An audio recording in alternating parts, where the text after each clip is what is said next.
السلام علیکم ورحمۃ اللہ وبرکاتہ۔ اعوذ باللہ من الشیطان الرجیم، بسم اللہ الرحمن الرحیم۔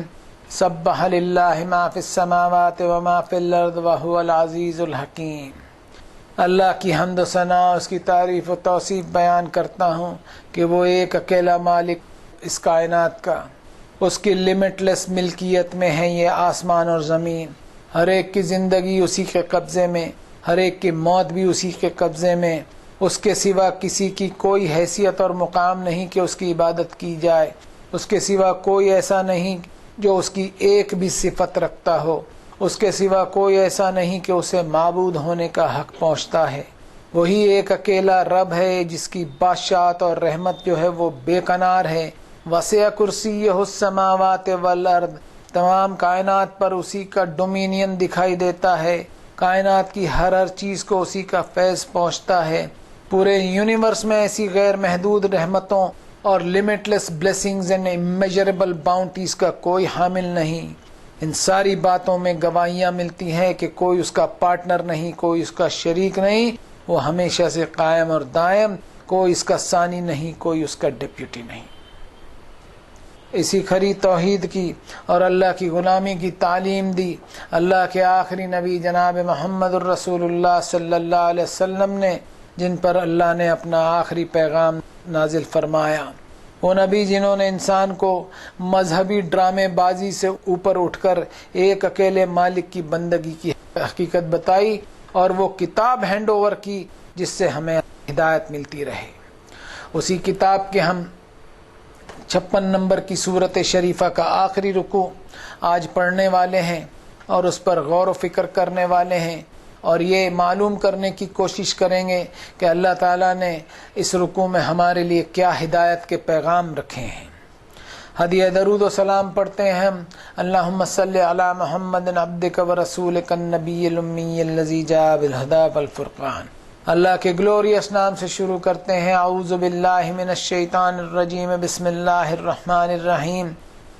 فلا اقسم بمواقع النجوم، بطور شہادت کے میں پیش کرتا ہوں ستاروں کی جگہ اور نکلنے کی جگہ کو۔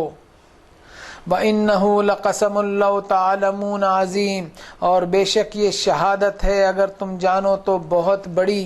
إِنَّهُ لَقُرْآنٌ کریم، بے شک یہ قرآن ہے عزت والا، فی کتاب مکنون، محفوظ کتابی شکل میں، لا یمسہ الا المطہرون، نہیں قریب آنا چاہیے اس کے مگر پاکیزہ سوچ کے ساتھ، تنزیل من رب العالمین، یہ اتارا ہوا ہے سارے جہاں کے رب کی طرف سے۔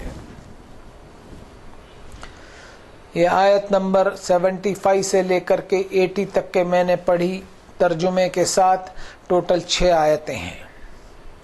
ان آیتوں میں the heavenly schedule of rising and setting of the stars یہ بیان کیا گیا ہے، یعنی آسمان کی بلندیوں میں ستاروں کی ترتیب کی طرف اشارہ کیا ہے۔ The rising and setting of glorious stars is a symbol of humility before the power, beauty and goodness of Allah۔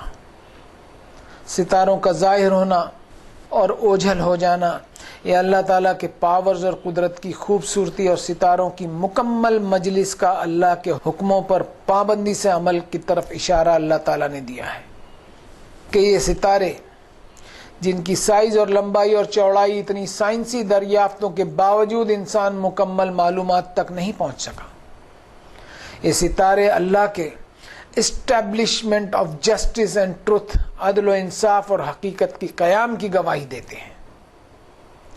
یہ قدرتی منظر انسان کے ہوش و حواس اور اس کے سینسز کے لیے انتہائی خوبصورت اور سبق آموز ہیں۔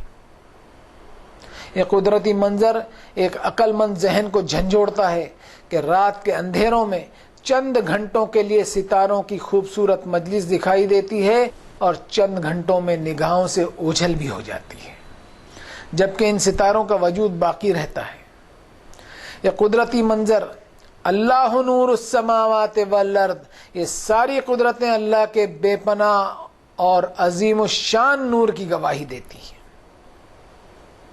جس کو انسان کے سامنے اللہ تعالیٰ نے بطور شہادت اور بطور ایویڈنس پیش کیا ہے کہ انسان he should refute all the false thinking, اپنی ذہن سے ساری غلط سوچ اور اندھ وشواس کو ریجیکٹ کرتے ہوئے عظمت اور عزت اور اکرام والے قرآن مجید جو اللہ تعالیٰ نے ایک حفاظتی شکل میں نازل فرمایا اس پر غور کرے۔ جس طرح آسمانی دنیا میں چمکتے ستارے اللہ تعالیٰ کی حفاظت میں گردش کر رہے ہیں، ٹھیک اسی طرح انا نحن نزلنا الذکر وانا لہ لحافظون، اللہ تعالیٰ نے اس کتاب کا نزول بھی ایک کمپلیٹلی گارڈڈ طور پر حفاظت سے کیا ہے، جس میں کسی قسم کا کوئی کرپشن اور ایرر ہو ہی نہیں سکتا۔ انسان کی توجہ کے لیے بتایا گیا کہ دس قرآن از موسٹ آنریبل، کہ یہ قرآن بہت ہی معزز کتاب ہے، جس کسی نے اس سے ہدایت پائی تو یہ اللہ تعالیٰ کے عظیم الشان احسان میں سے ایک ہے۔ وَإِنَّهُ لَكِتَابٌ عَزِيزٌ لَا يَأْتِيهِ الْبَاطِلُ مِنْ بَيْنِ يَدَيْهِ وَلَا مِنْ خَلْفِهِ تَنزِيلٌ مِنْ حَكِيمٍ حَمِيدٍ، یہ انتہائی غلبے والی معزز کتاب ہے، اپنے آپ میں بیش قیمتی اور پاکیزہ ہے، اور اچھی طرح سے محفوظ ہے کہ کوئی باطل، کوئی غلط بات یا جھوٹ یا اندھ وشواسی بوگس خیالات اس کے آس پاس پھٹک بھی نہیں سکتے، اس لیے کہ یہ کتاب کسی کی لکھی ہوئی کتاب نہیں ہے، بلکہ تنزیل اور ریویلیشن ہے اس رب کی طرف سے جس کی حمد و ثنا اور اس کے وزڈم اور حکمت کی کوئی انتہا نہیں۔ ایک انسان اپنی سوچ کے سارے اندھ وشواسوں سے پاک رکھتے ہوئے اپنے جسم و جان میں، اپنے خیال و دماغ میں، اپنے روح اور ارادے میں، اپنے ہوش و حواس میں پاکیزگی کے ساتھ اگر غور کرے گا تو وہ اس کتاب کی گہرائی کو پا سکے گا۔ وَكَذَلِكَ أَوْحَيْنَا إِلَيْكَ رُوحًا مِّنْ أَمْرِنَا، اس لیے کہ یہ کتاب ایک اسپرچول اور روحانی کلام ہے جو انسان کی روح اور انترآتما اور ضمیر اور انٹلیکٹ سے بات کرتی ہے۔ ما کنت تدری مل کتاب ولل ایمان، تمہیں کیا معلوم کہ یہ کتاب اور ایمان ایسے زبردست انمول موتی ہے جن کے تعلق سے کوئی ادراک نہیں کر سکتا۔ ولیکن جعلناہ نورا نہدی بہ من نشاء من عبادنا وانک لتہدی الی صراط مستقیم، اور یہ ایسی نورانی ہدایت ہے کہ جس نے اس کتاب کے ذریعے اسے پا لیا اس پر اللہ تعالیٰ کا عظیم الشان احسان ہوا۔ اس نورانی ہدایت کو پانے کے لیے اس کے ساتھ انسان کو ایک روحانی رشتہ قائم رکھنا ہوگا، اور اس کتاب کے ساتھ اپنا اسپرچول کنیکشن جو ہے وہ اسٹیبلش کرنا ہوگا۔ یہ کتاب کسی ایک طبقے یا کسی ایک مذہبی گروپ کے لیے نہیں ہے۔ It is a revelation from the Lord of the worlds, and therefore this book is universal for all. یہ رب العالمین کی طرف سے نازل کی گئی ہے جو ساری کائنات کے لیے ہدایت کا ذریعہ ہے۔ اب اگلی آیتیں لیتے ہیں۔ افبہذا الحدیث انتم مدہنون، تو کیا اس بات سے تم بے دھیانی کر رہے ہو؟ وَتَجْعَلُونَ رِزْقَكُمْ أَنَّكُمْ تُكَذِّبُونَ، اور تم نے بنا رکھا ہے اپنے معمول کو کہ تم اس کو جھٹلاتے ہی رہو گے۔ یہ آیت نمبر 81 اور 82 پڑھی میں نے آپ کے سامنے۔ اب ان آیتوں میں اللہ تعالیٰ نے اس کتاب کے تعلق سے فرمایا کہ اس حدیث کو تم معمولی بات سمجھ رہے ہو۔ اس آیت پر غور کرنا ضروری ہے کہ اللہ تعالیٰ نے اس کتاب کو الحدیث بھی کہا ہے۔ سلام و جناب محمد الرسول اللہ صلی اللہ علیہ وسلم پر کہ خود قرآن مجید ان کے تعلق سے گواہی دیتا ہے کہ نبی صلی اللہ علیہ وسلم نے کوئی بات اپنے من سے نہیں کہی، بلکہ وہی الحدیث کہی جو اللہ تعالیٰ نے ان پر نازل کیا۔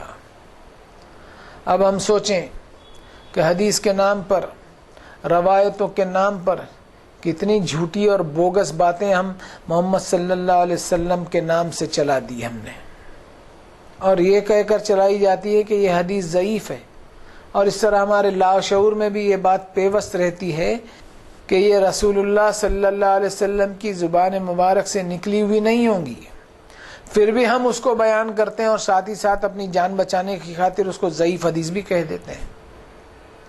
اب ہم سوچیں کہ اگر قرآن مجید کی آیتیں اگر ہمیں کہیں کوٹ کرنا ہے تو کیا ہمیں یہ کہنے کی ضرورت پڑتی کہ یہ آیت ضعیف آیت ہے؟ نعوذ باللہ۔ اب اگر ہم محمد صلی اللہ علیہ وسلم کی حدیث کے نام سے کوئی ایسی بات چلا دیں جو قرآن مجید کی آیتوں سے ٹکراتی ہیں، یہ کہتے ہوئے کہ یہ ضعیف حدیث ہے، تو کیا اتنا کہنے سے کافی ہو جائے گا کہ ہم نبی صلی اللہ علیہ وسلم پر جھوٹ باندھنے کے جرم سے بچ سکیں گے؟ اب ایک آیت کوٹ کروں گا جس میں حدیث کے نام سے بوگس روایتوں کے چلانے پر اللہ نے سختی سے نوٹس لیا ہے۔ وَمِنَ النَّاسِ مَن يَشْتَرِي لَهْوَ الْحَدِيثِ لِيُضِلَّ عَن سَبِيلِ اللَّهِ بِغَيْرِ عِلْمٍ وَيَتَّخِذَهَا هُزُوًا أُولَٰئِكَ لَهُمْ عَذَابٌ مُّهِينٌ۔ انسانوں میں جو کوئی حدیث کے نام سے بوگس بات چلا دے کہ لوگ اللہ کی راہ سے گمراہ ہوں بغیر جانے، تو ایسے شخص کے لیے رسوا کن عذاب ہے۔ اب ہم آئے دن دیکھتے ہیں کہ سوشل میڈیا پر حدیث کے نام پر جو بوگس روایتیں چلا دی جاتی ہیں اس کا کتنا مذاق بنتا ہے۔ اس کا صاف مطلب یہ ہے کہ دین کا مذاق اڑانے والے غیر تو بعد میں ہیں، سب سے پہلے ہم خود ہیں۔ جن حدیث کی کتابوں میں بوگس روایتیں شامل ہیں انہی کتابوں میں سے ایک میں جملہ کوٹ کروں گا، ان النبی صلی اللہ علیہ وسلم قال من تعمد علی کذبا فلیتبوأ مقعدہ من النار، کہ جس کسی نے جان بوجھ کر میری طرف منسوب کر کے جھوٹ بیان کیا تو اسے چاہیے کہ اپنا ٹھکانہ جہنم میں بنا لے، او کما قال علیہ الصلوۃ والسلام۔ اب جن کتابوں میں بوگس روایتیں ہیں اور یہ جملہ بھی ہے تو میرے سمجھ سے باہر ہے یہ بات کہ ہم ایسی جرأت اور مجال کہاں سے ہم میں آئی کہ دین کے نام پر ایک سے بڑھ کر ایک گپے بازی چلا دی گئی اور اس طرح دین کے نام سے اپنی بات کو صحیح ثابت کرنے کے لیے آڑی ٹیڑھی باتوں کا چلانا ایک مشغلہ بن گیا اور ایک قسم کا بزنس اور پیسے کمانے کا ذریعہ بن گیا، اور اللہ تعالیٰ کی آیتوں کے ساتھ کسی بھی قسم کی مداہنت یا کمپرومائز یہ کوئی معمولی بات نہیں ہے بلکہ بہت بھاری جرم ہے۔ اللہ تعالیٰ نے سخت نوٹس لیا ہے اس کا۔ اب اگلی آیتیں لیتے ہیں، فلولا اذا بلغت الحلقوم وانتم حينئذ تنظرون ونحن اقرب اليه منكم ولكن لا تبصرون فلولا ان كنتم غير مدينين ترجعونها ان كنتم صادقين۔ سو ایسا کیوں نہیں ہوتا کہ جب روح پہنچ جاتی ہے حلق تک اور تم اس وقت دیکھتے ہی رہتے ہو، اور ہم زیادہ قریب ہوتے ہیں اس مرنے والے کے تم سے لیکن تم ہمیں دیکھ نہیں سکتے، تو ایسا کیوں نہیں ہوتا کہ تمہارے بس میں اگر ہو تو تم لوٹا لاؤ اس روح کو اگر ہو تم اپنے دعووں میں سچے۔ یہ آیت نمبر 83 سے لے کر کے 87 میں نے پڑھی آپ کے سامنے، 5 آیتیں ہیں۔ اب یہاں سے مضمون کا رخ ایک ایسی اٹل حقیقت اور ایک ایسی ناقابل رد سچائی کی طرف مڑ رہا ہے جس میں انسان کی مجبوری اور بے بسی کا ذکر اللہ تعالیٰ نے کیا ہے۔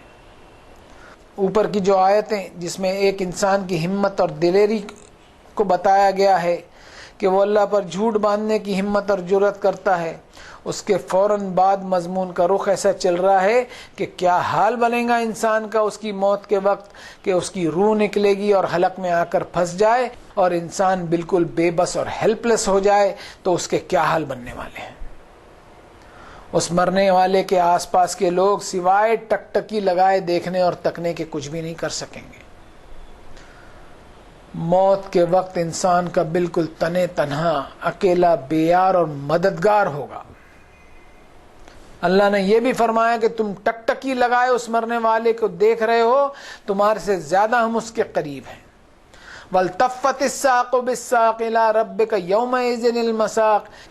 یہ اللہ تعالیٰ نے انسان کی بے بسی کا نقشہ کھینچا ہے کہ اس دنیا میں جس طرح انسان آزادی سے گھومتا پھرتا تھا اب اس وقت بے بس اور لاچار بستر پر پڑا ہوگا، اس لیے کہ اب وہ وقت آ چکا ہوگا جب اس کی روح پرواز کرے گی اپنے رب کی طرف، اور آس پاس جمع ہونے والوں میں سے کسی کے پاس وہ طاقت اور قدرت نہیں ہوگی کہ اس جاتی ہوئی روح کو واپس لا سکے۔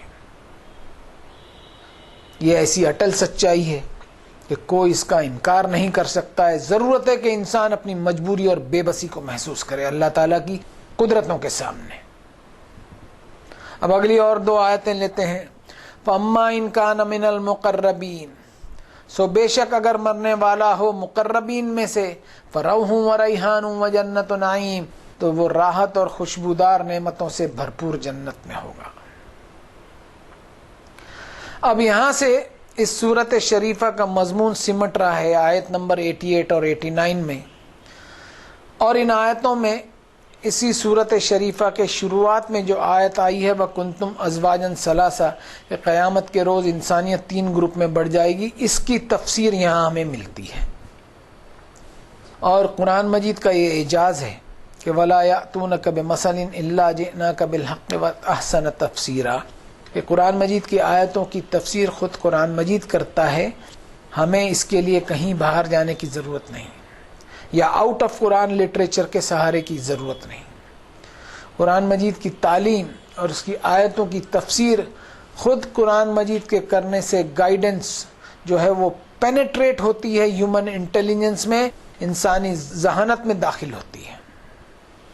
اب یہ انسان کے 3 گروپ میں بٹنے کی آیت جو سورت شریفہ کے شروعات میں آئی ہے، اس میں پہلے گروپ کا یہاں تذکرہ مل رہا ہے کہ یہ group first Umang the first group ہوگا، کہ جو اللہ تعالیٰ کی نیئرنس اور قربت میں ہوگا، جو راحت اور خوشبودار نعمتوں سے بھرپور جنتوں میں انجوائے کریں گے۔ یہ لوگ، یہ خوشخبری ہے ان لوگوں کے لیے جنہوں نے اللہ کی قربت اور نزدیکی حاصل کرنے کے لیے اپنی زندگی میں توحید پر ایمان کے ساتھ کوئی کمپرومائز نہیں کیا ہوگا، اور شرک سے ایسے دور بھاگے ہوں گے جیسے کوئی ناپاک چیز ہو، اور اپنی زندگی کو اللہ تعالیٰ کے خوف سے لرزتے ہوئے انہوں نے گزارا ہوگا۔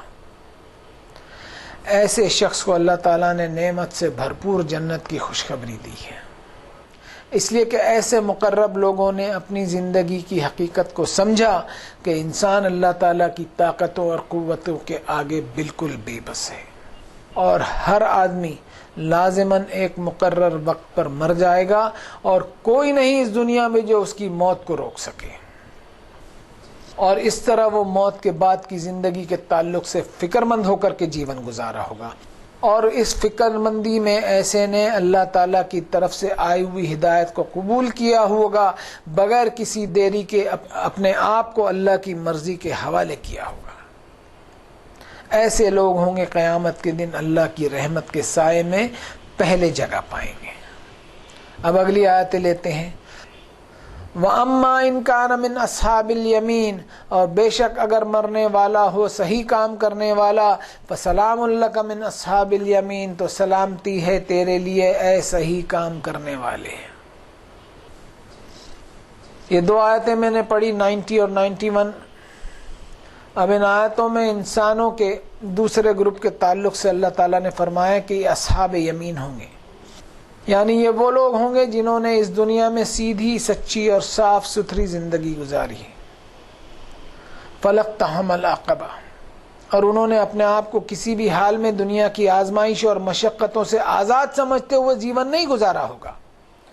یتیماً ذا مقربۃ او مسکیناً ذا متربہ، اور انسانیت کے محروم طبقوں کا خیال رکھتے ہوئے، ان کی خبر گیری کرتے ہوئے ان کی فلاح اور ویل بینگ کو اپنی زندگی کا مقصد بنایا ہوگا۔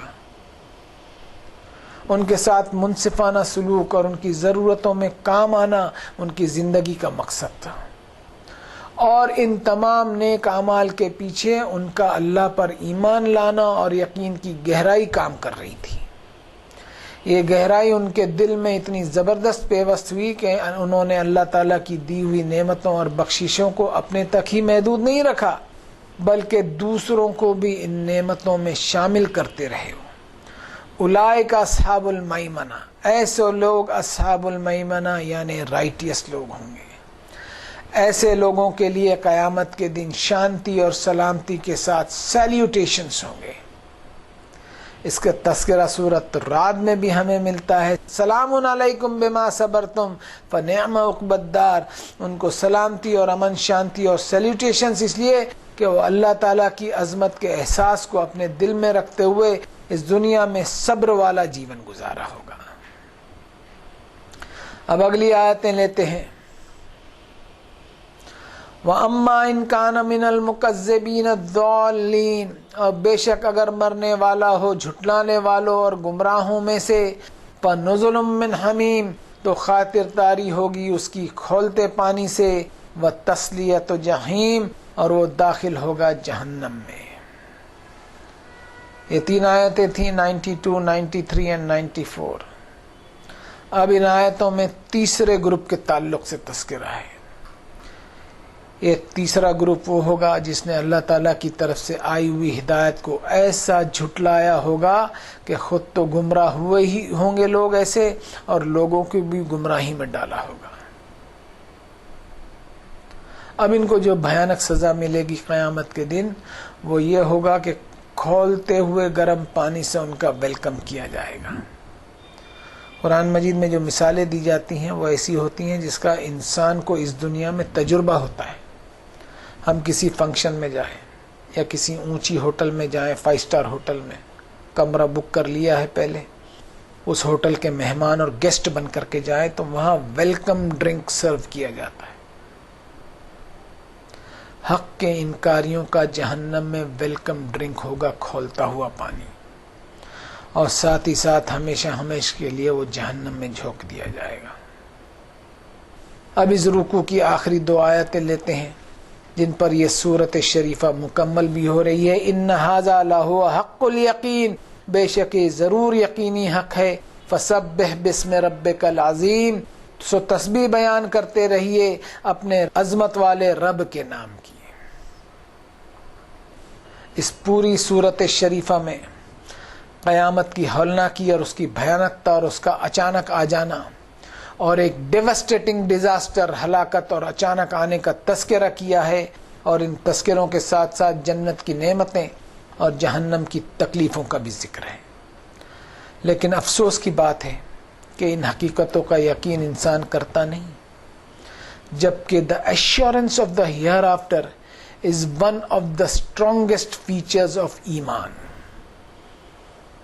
آخرت کی یقین دہانی ایمان کی مضبوط ترین خصوصیات میں سے ایک ہے، اس لیے کہ without it the apparent inequalities and injustices of this life cannot be satisfactorily explained۔